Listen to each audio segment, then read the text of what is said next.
இந்த வாரம் முழுக்க நடந்த எல்லாத்தையுமே மைண்ட்ல வச்சு எல்லாத்துலயுமே யாரு ரொம்ப நல்லா பார்ட்டிசிபேட் பண்ணாங்க அண்ட் யாரு இன்னும் சரியா பார்ட்டிசிபேட் பண்ணல, இட் மீன் ஒஸ்ட் பர்ஃபார்மர் அப்படின்னு சொல்லி கேட்டிருந்தாங்க. இதுல இப்போதைக்கு பெஸ்ட் பர்ஃபார்மரா கனி அண்ட் சபரியும் அண்ட் ஒஸ்ட் பர்ஃபார்மரா ஆதிரை அண்ட் அரோராவையும் செலக்ட் பண்ணியிருந்தாங்க. ஒஸ்ட் பர்ஃபார்மரான 2 பேரையுமே தூக்கி ஜெயில போடுறதாகவும் அண்ட் பெஸ்ட் பர்ஃபார்மன்ஸ் வாங்கின 2 பேரையுமே தூக்கி ஆல்ரெடி கமுருதீன் ஒரு பையன் வந்து தயாரா இருக்கிறாரு, அவர் கூட விட்டு உங்கள யாரு கேப்டன்சியை இந்த வாரம் வின் பண்றாங்க அப்படின்னு சொல்லி பார்க்கலாம்னு சொல்லி டிசைட் பண்ணியிருந்தாங்க.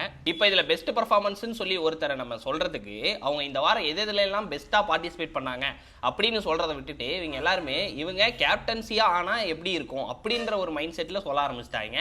ஒஸ்ட் பர்ஃபார்மன்ஸுக்கான ரீசன்மே இவங்க இந்த வாரம் இதுல எல்லாம் சரியா பார்ட்டிசிபேட் பண்ணல அப்படின்னு சொல்லி யாரையுமே ஒஸ்ட் பர்ஃபார்மர்னு சொல்லாம இந்த வீட்ல இருந்து இவங்க எல்லாம் இந்த வீட்டுக்கு வந்தே ஆகணும், சேஃப்டியா இருக்க பாக்குறாங்க அப்படின்னு சொல்லி நாமினேட் பண்ண ஆரம்பிச்சிட்டாங்க. ஸோ தட் நாமினேட் பண்ண வேண்டிய காரணங்கள் எல்லாமே செதறி பர்சனலா என்ன தோணுதோ அது எல்லாத்தையும் சொல்லி இவங்கெல்லாம் இப்படி ஆனா நல்லா இருக்கும் அப்படின்னு இவங்களா வாலண்டியரா ஒன்று நினைச்சு பெஸ்ட் ஒஸ்ட்னு கொடுத்துட்டாங்க. இருந்தாலும் ஜெயில் கைதுக்குள்ள போற 2 பயவுளிகளுக்குமே இது தேவைதான். ஏன்னா இவங்க எல்லாத்தையும் யாராவது ஒருத்தர் வந்து இந்த மாதிரி ஏதாவது பண்ணாதான் அட்லீஸ்ட் அவங்க என்ன பண்ணிட்டு இருக்காங்கன்றது அவங்களுக்கு ரியலைஸ் ஆகும்னு சொல்லி நம்ம ஆல்ரெடி சொல்லியிருந்தோம். இப்போ அதே மாதிரி ஒஸ்ட்னு சொல்லி ஜெயிலுக்கு அனுப்புறாங்க. இது மூலியமா ரியலைஸ்ட் ஆகி திரும்ப வந்து நல்ல கேம் விளையாடுவாங்களா, இல்ல ஜெயில் பக்கத்திலேயே 2 பேரையும் உட்கார வச்சுட்டு இன்னும் நல்லா கடலை போடுறதுக்கு சௌரியமா போச்சு அப்படின்னு சொல்லி இதை வச்சும் கடலை போட்டுட்டு சுத்துவாங்களான்றதை பொறுத்திருந்தா பார்க்கணும். அண்ட் இந்த வீக் ஆல்மோஸ்ட் முடிஞ்சு அண்ட் நாளைக்கு விஜய் சேதுபதி என்ன வராரு, வந்ததுக்கு அப்புறம் இன்னும் இன்ட்ரெஸ்டிங்கா வேற ஏதாவது நடந்ததுன்னா அதை வச்சு ஒரு வீடியோவா மேக் பண்றேன். அண்ட் உங்களுக்கு யாரு 2 பேர் பெஸ்ட் பர்ஃபார்மர்னு தோணுது அண்ட் யார் 2 பேர் ஒஸ்ட் பர்ஃபார்மர்னு தோணுதோ அவங்கள கமெண்ட்ல போடுங்க, நானும் தெரிஞ்சுக்கிறேன்.